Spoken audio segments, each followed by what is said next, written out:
વડોદરા ગ્રામ્ય local crime બ્રાન્ચે operation પરાક્રમ હેઠળ એક મોટી સફળતા પ્રાપ્ત કરી છે. અમદાવાદ તરફ જઈ રહેલા વિદેશી દારૂના તોતિંગ જથ્થાને એલસીબીની ટીમે દુમાડ એક્સપ્રેસ ટોલ નાકા પાસે ફિલ્મી ઢબે ઓપરેશન પાર પાડીને ઝડપી પાડ્યો છે.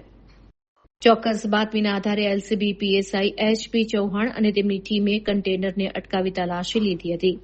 તપાસ દરમિયાન કન્ટેનરમાંથી વિદેશી દારૂની કુલ 1250 પેટીઓ મળી આવી હતી, જેમાં 60,000 ક્વાર્ટર બોટલ્સ છુપાવવામાં આવી હતી.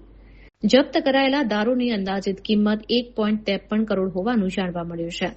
પોલીસે દારૂના જથ્થા સાથે કન્ટેનર સહિત કુલ 1.63 કરોડથી વધુનો મુદ્દામાલ કબજે કરવામાં આવ્યો છે. આ મામલે પોલીસે રાજસ્થાનના રહેવાસી ડ્રાઈવર ગોપાલરામ બિશ્નોઈની ધરપકડ કરી છે. પૂછપરછમાં બહાર આવ્યું છે કે આ જથ્થો અમદાવાદ પહોંચાડવાનો હતો.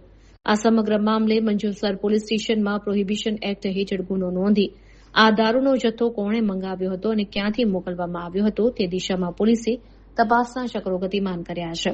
વડોદરા ગ્રામ્ય પોલીસની આ કામગીરીથી બુટલેગરોમાં ભારે ફફડાટ વ્યાપી ગયો છે.